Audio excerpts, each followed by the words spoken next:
Good morning. So 6.2 is the blood system.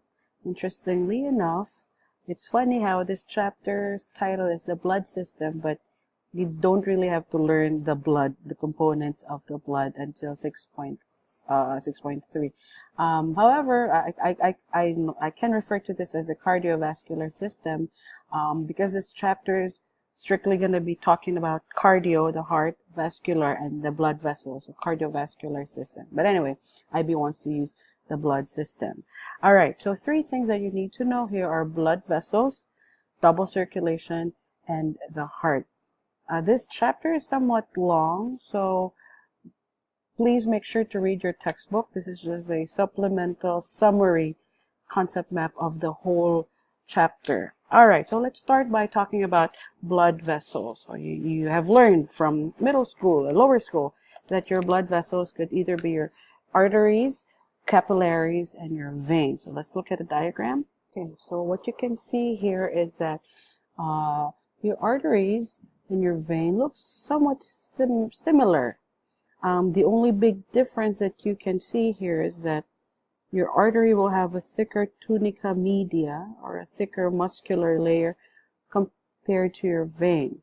But then the rest of the layers are present in both arteries and veins. So you have your endothelium. It also has this. Let's see. Internal. Elastic membrane. Okay, and an elastic membrane is present in your artery, but it's not present in your veins. And then thicker of this, then another elastic membrane, absent here, and your tunica externa. So everything the same, except your arteries will have two elastic layers, internal and external elastic layer. And you will learn later on why the structure is so. Why does it need to be elastic? Why does it need to have a thick muscle layer right here?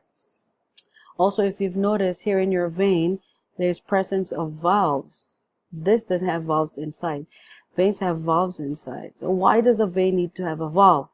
And then if you look at your capillaries right here, it's a tube made up of your squamous cells, like thin cells, and it's about one cell thin. The book normally says one cell thick. It's not really thick, it's thin. One cell thick just means like one cell can pass through this tube. So very narrow.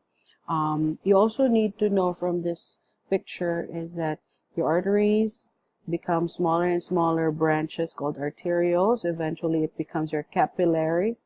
That eventually becomes larger venules, and eventually becoming your large veins. The point here is that arteries to veins to the heart is one long continuous circulation. Structure and function, your artery, capillary, veins, make sure you know you'll study this table for the test. A good question will be distinguish among, artery, capillary, vein, or differentiate between an artery and a vein. So let's see, if we're talking about the diameter, the widest seems to be the vein, so much larger than 10 microns. The most narrow is your capillary, so the thinnest. Thickness of the wall, as we've seen in the diagram, artery is thicker and it's elastic. The vein has a muscular layer, but not as thick. And your capillary, extremely thin walls, very small, very thin. Number of layers, so you have your tunica externa, outside, media, middle, intima, inside. It's the same three layers found in your veins. However, for your capillaries, it doesn't have the three layers, as you've seen in the picture earlier. It's just one layer of epithelial cells. Muscles and elastic, there's a lot of elastic wall. There's an elastic layer, in an artery, maybe in veins, but in the picture we've seen, there's not really a lot of elasticity there. And valves is not present, but present in your veins. Now, if you think about it, why is the structure so? why does this need to be thick? The answer is your artery is closest to the heart, therefore it needs to withstand a large amount of pressure coming from the heart when it pumps a large volume of blood out of the heart. So it needs to withstand that pressure. Why elastic? Because when the heart pumps and it relaxes, so your blood vessel also needs to withstand the pressure when it accommodates for a large volume of blood.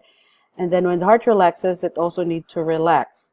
So you can actually expect it to be elastic, as it allows for the lub-dub flow of your blood through the blood vessel. Now this elasticity of your blood vessels, you can actually feel it as a pulse. So there are certain pressure, points in the body where you can feel that pulse here, and if you feel that how do I call that, a bulging throb, lub-dub, it's in sync with the pumping of the heart, so it goes expand as it accommodates for that intermittent flow of blood through the artery. That's why it needs to be muscular and it needs to be elastic. Now for your veins, it doesn't need to be as muscular and elastic because there's no more pressure, there's low pressure in your vein, because the artery pass that blood into your different organs, so into your capillaries and into your organs, and it provides blood to your organs. Then your organs will release toxins and waste products to the blood. It will carry it to the vein. So there's not a lot of pressure anymore. It's far from your pump. And however, it needs to be wide. It needs to be large because it also needs to accommodate a large amount of blood, not just the original blood, but waste product from the different organ systems. I think that's all you need to know. Okay, then you need to learn what is a double circulation. Needless to say, please review our NOS topic on William Harvey and his discovery of blood circulation, because he disproved a prominent figure in medicine, a Roman doctor, Galen, who proposed a different mechanism of circulation around the body. He proposed, spirits, vital spirits, natural spirits circulating in the body, being produced by the liver. But William Harvey did several experiments to prove that it's not really the liver and it's not really spirits that's being distributed around the body, but it's the heart that is connected one way to your artery, to your vein, back to the heart. So we have a full understanding of circulation now, and there's two circulations of blood around the body. You have your pulmonary circulation, and then you have your systemic circulation. Pulmonary, from the word pulmonary, which is lungs, so there is a blood circulation to the lungs, back to the heart, to the lungs, back to the heart. And also there's a systemic circulation from the word system. So it's from the heart to the body systems back to the heart to the body systems back to the heart. So it looks somewhat like this. As you can see here, you have your pulmonary circulation. So from the heart to the lungs, to the heart, to the lungs, to the heart. So it circles here, it circuits here. Then the systemic circulation from the heart to the body systems, back to the heart, to the body systems, back to the heart. So this is in sync. This happens simultaneously. So when these two ventricles pump, they pump into two circulations. The right ventricle pumps into the pulmonary circulation. The left ventricle pumps into the systemic circulation. So this is double circulation. But I think I need to clarify that this is very simplified, because you're not dividing your body into two halves. Like this side is all arteries, this side is all veins. No. Please know that so you have an artery branching into arterioles, branching into capillaries, which become veins. So whenever you have an artery in an organ, the organ will also have a vein. Let me show you what I'm talking about.